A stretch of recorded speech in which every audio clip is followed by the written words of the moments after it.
Welcome back to another episode of On the Waters and Angling Adventures. That was wild. And that's why we call him the Stick. Just a massive blitz. Always appreciate fishing with you. The decision right now is where to go.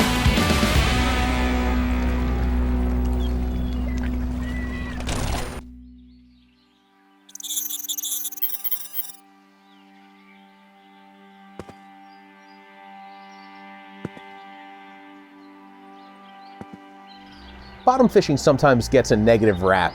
People think it's too simple. You just gotta drop your rig to the bottom and wait for the fish to come find you.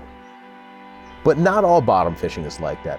There's certain types of bottom fishing where you have to be very in tune with your rig, how you're moving it, what bait you're using, and that type of bottom fishing, when it's that involved, becomes some of my favorite fishing of the entire season.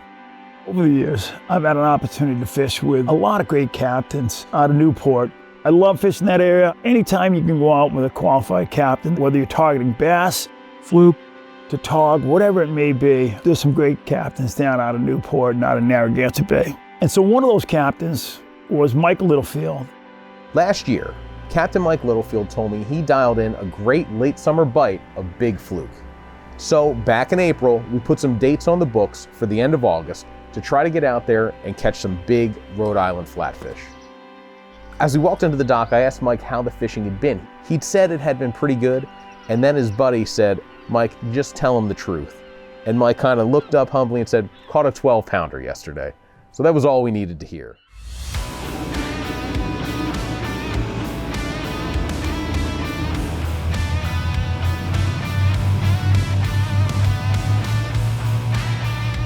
Early season, the fluke are all in tight. They're working their way up Connet River, Mount Hope, and then they kind of stage up there with the squid. And then when all that bait starts to move back offshore, those fluke are right behind them. They're going to follow them. And they stop certain areas and they wait. That's why some of our best fluke in September. You get that deep water offshore, 100, 120 feet of water, and you get nice big doormats all day. You got to work for them.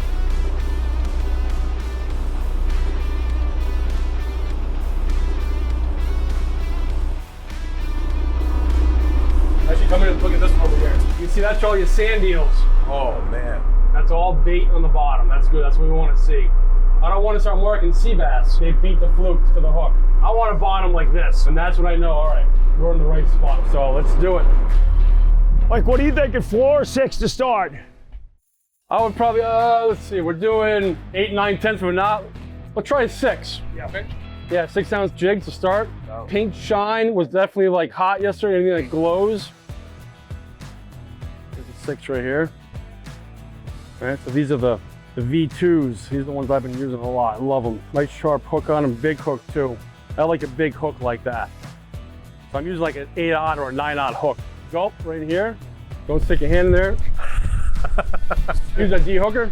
Oh, I like that. Gonna smell like gulp eventually, but I at least put it sooner or later. Thank you. Okay, look, put a fluke belly on that top teaser. Nice piece of fluke belly up top for a little flutter. Oh, dude, looks like I'm gonna be the first one down. Yeah, get him. And what did you say, a little belly? Yeah, a little bit of belly on that teaser. So it's late August right now, Mike. This is the peak of your fluke This is season? prime time right now. Between now and the 3rd week of September, this is when we like to do the fluke fishing out here. Wait, Rhode Island's got the longest fluke season of anywhere in the Northeast. I mean, you could fish, if you wanted, you could do it all the way up to the new year and start it in April. You totally could. But when does it dry up pretty much? When I switch over to tog, that's when it's over for me. Yeah. So pretty much like the last week of September, we start tog fishing. Come on. Too fast. Did you get a whack? Yeah, I didn't. Yeah. I got I'm too excited. I gotta calm down a little bit. Gotta pull it right away from him. I know, I love it so much, I'm like shaking, you know? What is it about fluke fishing, man? It's just this and tog fishing. It's a challenge. It's a challenge. One thing that's also really cool about bottom fishing is like when we're out there and Jimmy's like, okay, here we go. And he gets that. Oh, no, he's off. He goes, oh, he's not there. And you slide your rod a little closer to him. You drift back in that same spot. And you're like, here we go, Jimmy, here we go. I'm on. Oh. There we go. Felt like the right kind. Nice. Oh, Chris got him. Chris picked up the loose change. Oh, I just dropped him. Ah! That's a penalty. Gulp shot. But that gate swings both ways, though. There we go. There you go, Mike's on. I'm on. Nice, Mike. And this may be sea bass. We'll see. Little guy. Oh yeah, there we go. That's the right flavor. We're in the right area. Yeah. Oop. Yeah, that's what I was worried about. Probably an 8-aught hook right there. And that little fluke, look at the size of that mouth. This is why sea bass are not your favorite friend while you're fluke fishing. One drop with the gulp, sea bass got the tail.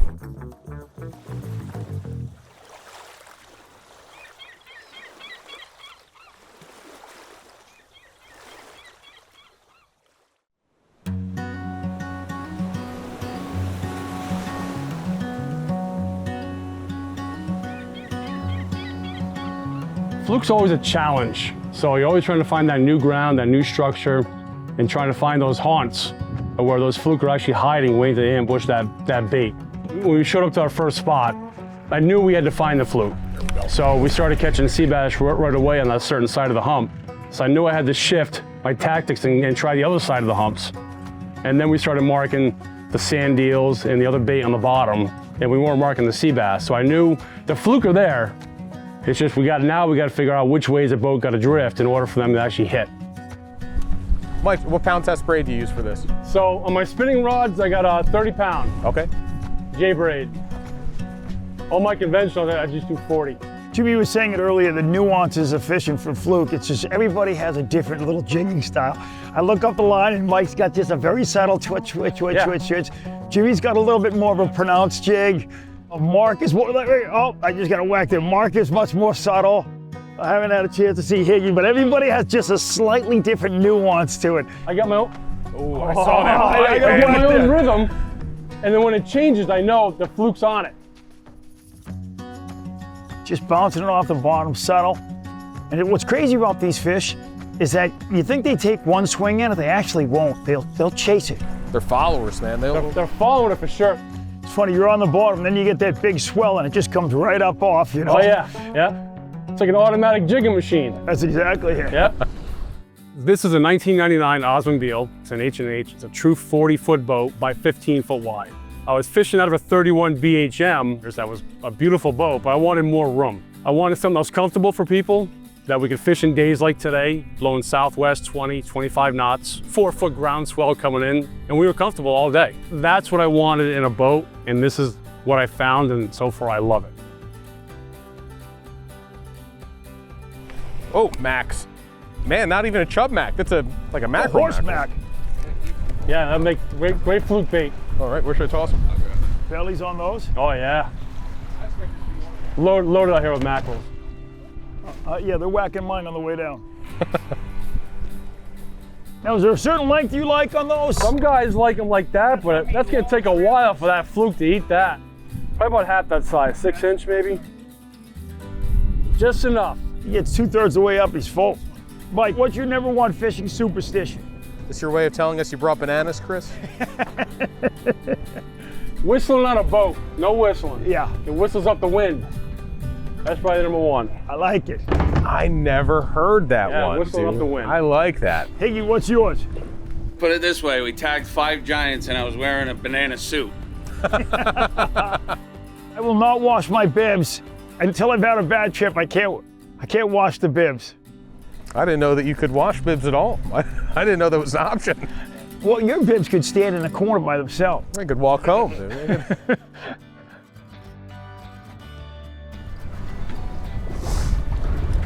All right, here's the sand eels. Come on. There we go. Right one? Think so. Right one. Need that? No. This guy just nailed this one. Everybody switch to chartreuse. You got him? Yeah, I'll get him. There you go.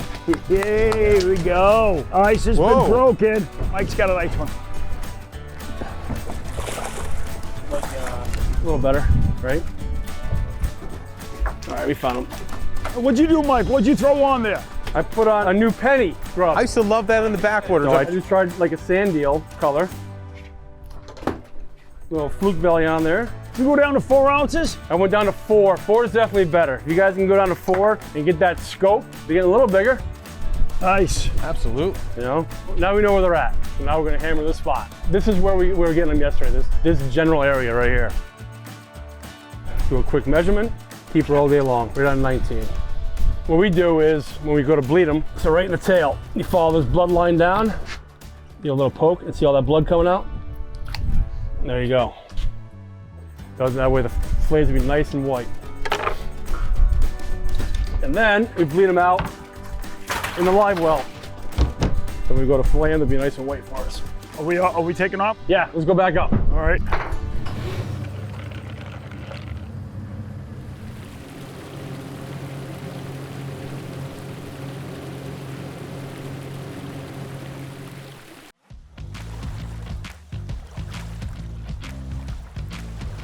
We found these spots out here on accident. We were actually out here shark fishing and it was slow, so I had the clients drop down rods to get some sea bass for dinner. And the girl pulls up a nice fluke. I'm like, ooh, all right, that's cool.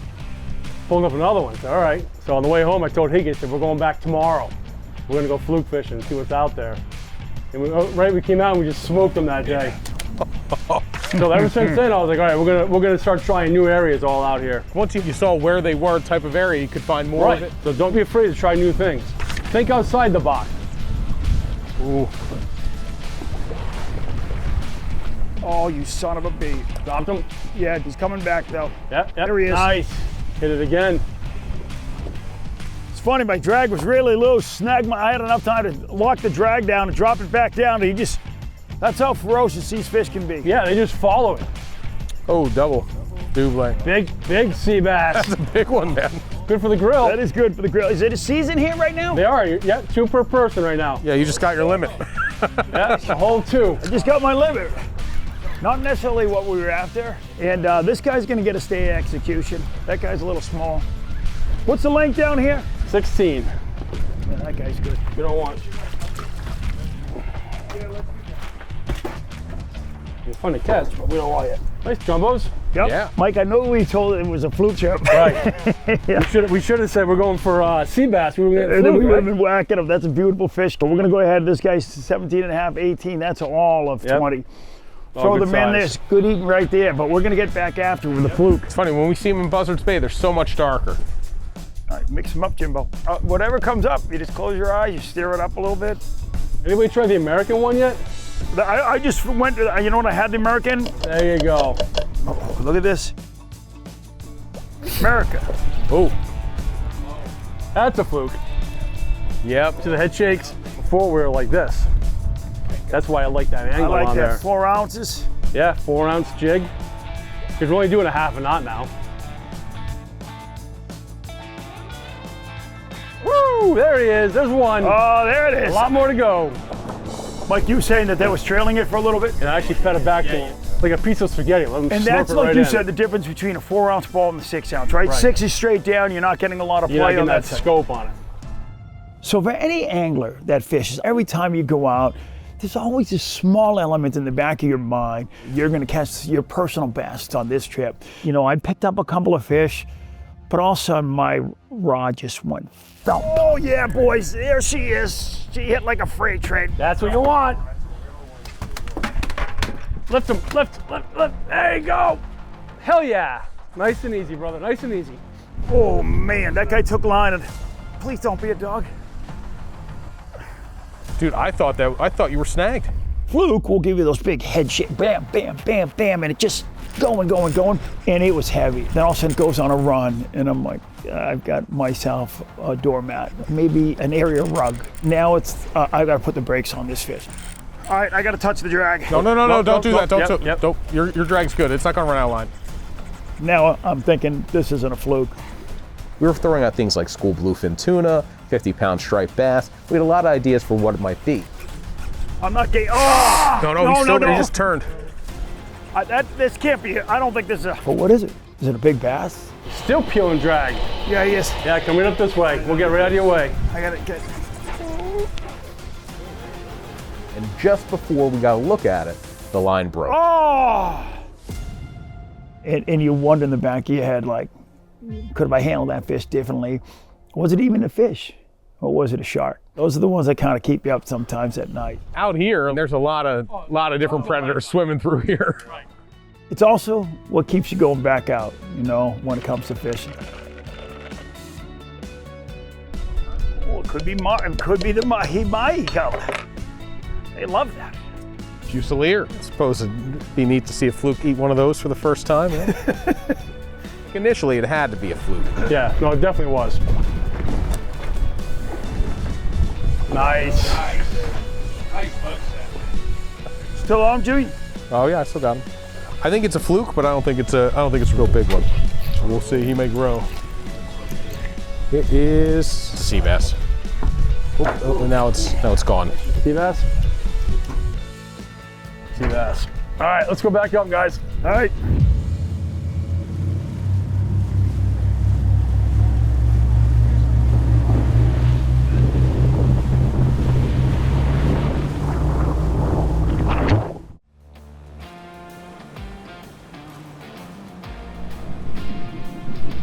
So we picked away at keepers throughout the day, but then finally, in the last hour of the tide, we got that window that Mike had been talking about. What are you laying out, Mike? Zucchini bread, homemade zucchini bread. Oh, you gotta try a piece, man. It's good luck. Oh, I don't know what to do. Stay on the rod or go for the zucchini bread right now. Dead stick it for 30 seconds. That's him. Jimmy. I told you, see? Zucchini bread. So I was bouncing the jig, got a big hit, set the hook, and knew immediately this was no sea bass, this was no short fluke, this was the fish we'd come out there for. Man, that's heavy.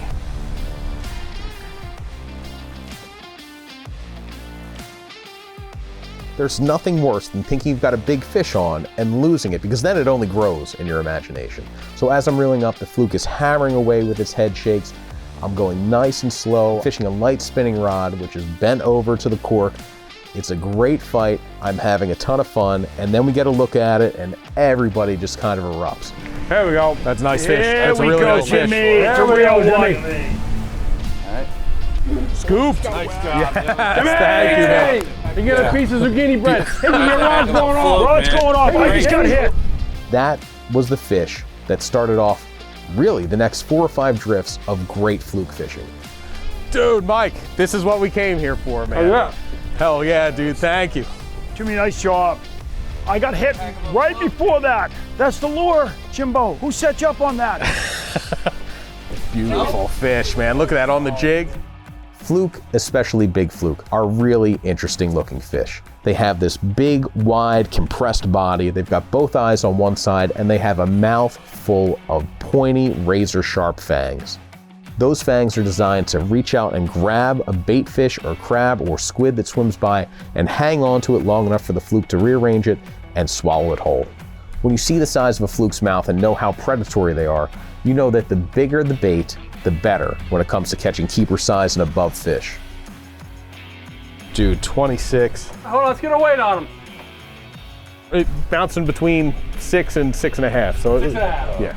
I think we found. Okay. I think we found him. Yeah. They're more in the flat side. Fusilier. Fusilier. That was. Who knew?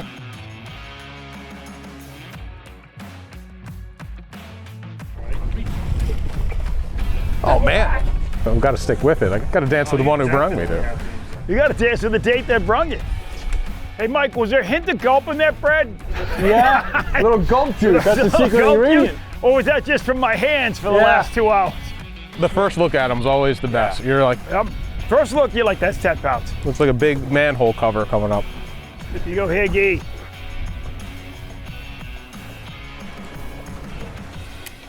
Yeah. Oh, nice one. There you go.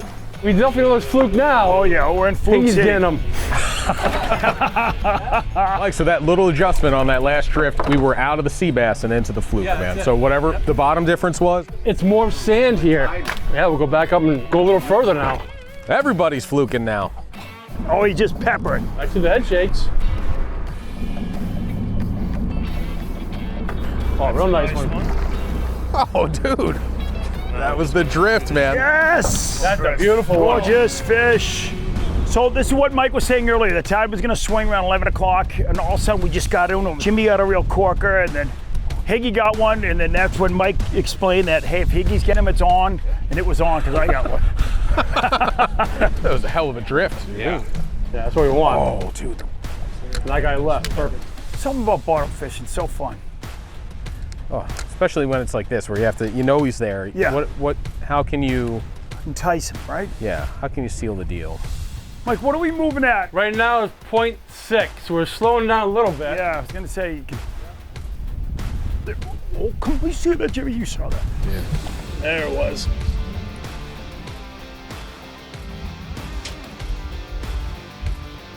Oh, nice one.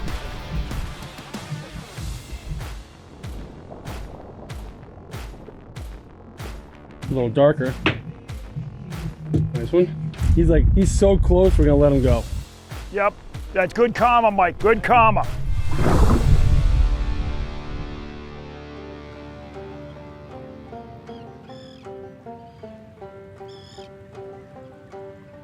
Once the tide slacked out, the fishing dropped off, and we were back to the small sea bass. It was time to head for the barn with a cooler full of Fluke. When we get out there, it was a little slow. We're picking through the shorts, and all of a sudden, captain makes a change on the boat. Those shorts turn into keepers. That's the knowledge of a qualified captain like Mike Littlefield that brings to the table. Hey guys, we had a great day fishing out of Newport with Captain Mike Littlefield on board Archangel Charters. Jimmy, high hook today. Cap, you put us on the fish. What can you say? Thank you so much. You're welcome. Jimmy, anything about those two? Man, gotta love fluke fishing, man. And this is Rhode Island, rough bottom fluke fishing. Different from what you'd see up on the Cape or down in Jersey. Dude, this was a blast. Thank you, Mike. You're welcome. Great day, guys. We're with Higgy and Mark. We had an incredible day out here on a great boat. Guys, from On the Waters Angling Adventures, we'll see you out there.